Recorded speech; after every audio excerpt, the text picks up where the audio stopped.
Hi, I'm just hopping on. This video is on back and hip discomfort.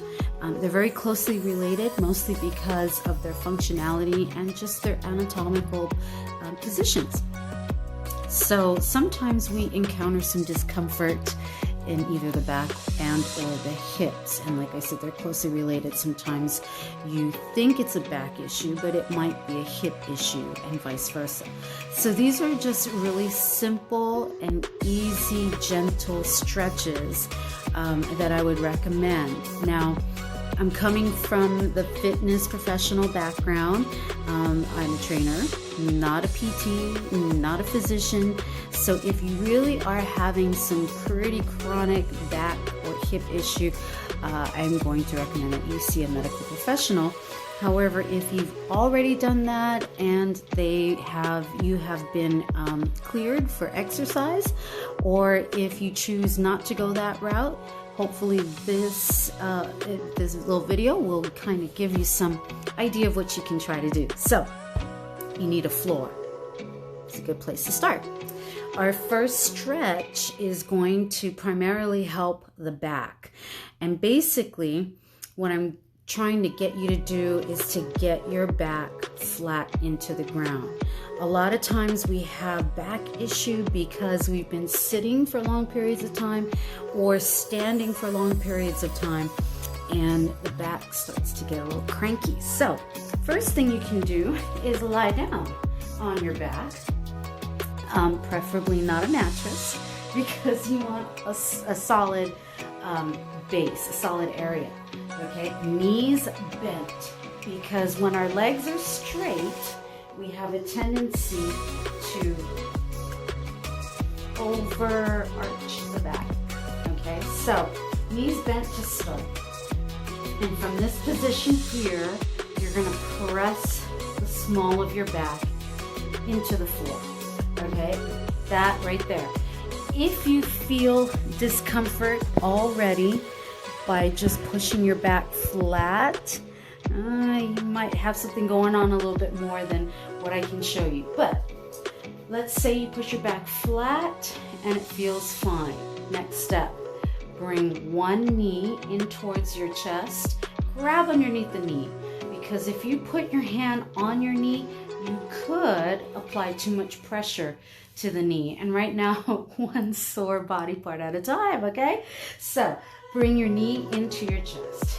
If that feels okay, let's try the other side. All right, so other knee into your chest. Again, the knee that is not into your chest is bent with your foot on the floor. Okay, both legs okay? Then bring both knees into your chest. I like to rock side to side a little bit. Gives a little lower back massage. If you're good there, great. What you're going to do is hold one leg, and with the other leg, straighten it out on the floor. All right? So, again, what you're going to do is, look at this. Hold one knee into your chest while the other leg slides out into the floor. If that's okay, switch. Bend, knee in, foot down, and then extend. So there's quite a few things going on there, including pulling that knee into your chest, which allows your back to flatten out. All right, let's say that's good. Then you start with both feet into the floor, both knees bent. We're going to take one ankle over your thigh. Okay, this is now a figure 4 stretch, which is a little more intense on the hips. So if you're having hip issues, this right here could be a lot. Okay, let me see. I am going to flip this so you can see what I'm looking at. Now, it doesn't really look like a figure 4, but it should, or at least that's the idea. All right, so you got straight leg here. You can take your hand on this knee and start to gently press it so that your knee is more pointed out to the side versus towards you, okay? So if that feels okay, now if you're really tight in the hips, you'll do this and start to cry. Well, maybe not, but you will feel this and not need to advance this stretch any further. If that feels okay and you're ready to advance this stretch, you're going to reach through, grab that bottom leg, and bring the leg in. What that does, now we've already done this stretch by pulling that one leg in, so we know we have that range of motion. However, it's this leg in particular, right along the hip. Right along the hip is where you're going to feel this stretch, okay? If you don't feel this stretch, that's because the hips are pretty good, all right? Don't forget we have 2 legs, 2 sides, so you'll do the other side. Again, ankle across the thigh, and then make sure that this knee is pushing away from you as much as possible as opposed to right at you. Okay, so if this is how your legs look, you want to encourage this figure 4 position. When I do that, I can really feel my hips. Okay, again, the hips and the back are usually related. If you have issues with one of them, you'll have issue with the other. All right, same thing. If you can advance, bring this leg in. I'm only using one hand because I have the phone in the other.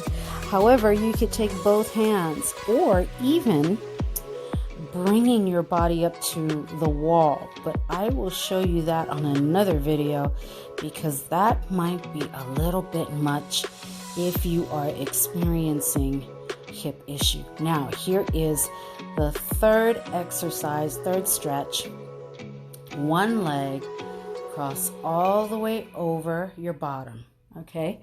So top leg over the bottom, and then let the legs fall to the side. All right, so as I let the legs fall to the side, I am keeping my body flat. Okay, so upper part of your body stays down into the floor as much as you can. It is a rotation of your spine and a very passive one. In other words, I'm just lying on the floor and I'm just letting my legs fall wherever they can. Again, 2 sides, come back to the center, uncross. Do the other side, knee over knee. Again, we're just doing gentle stretches in through the hip and back. Yay! Okay, so it's very, very gentle. Again, your shoulders and head are staying put. And then back to the center. You see, uncross.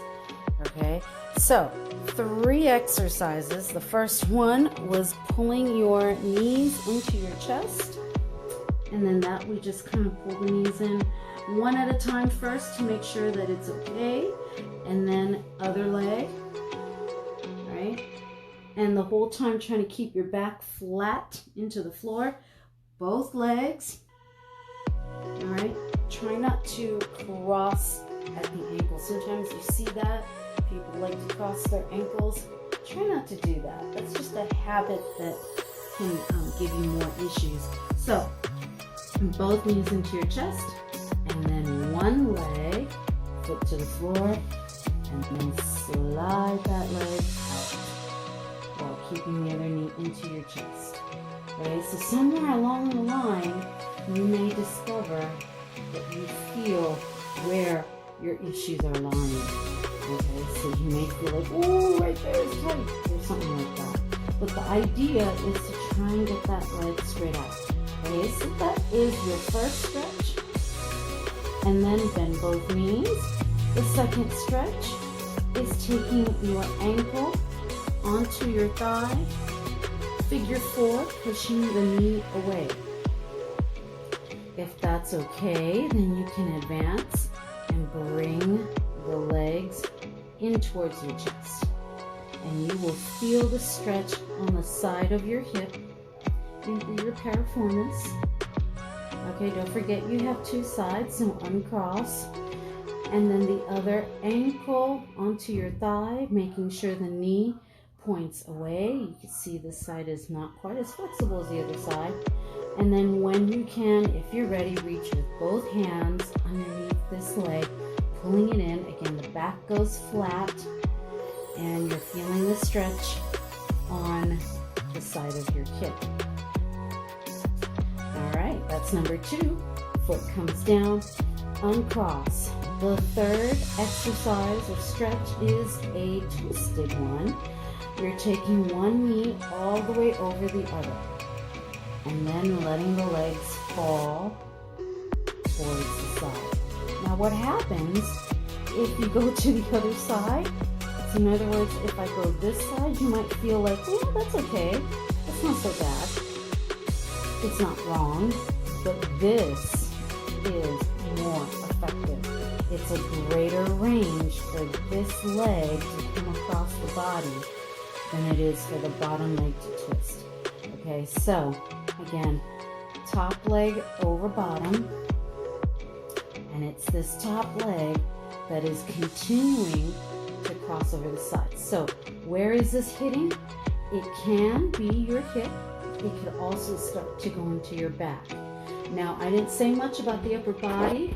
You can, most importantly, keep your body flat into the floor.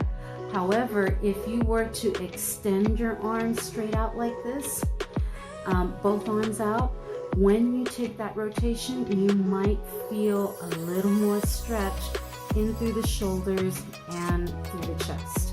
And whenever you're doing these kind of stretches that have multiple areas of stretching, you're going to feel the tightest muscles stretch the hardest. The tightest muscles will stretch the hardest. So that also gives you an indication to which muscles or muscle group is tight. All right, so first thing when it comes to exercise or issues with mobility, I look at range of motion.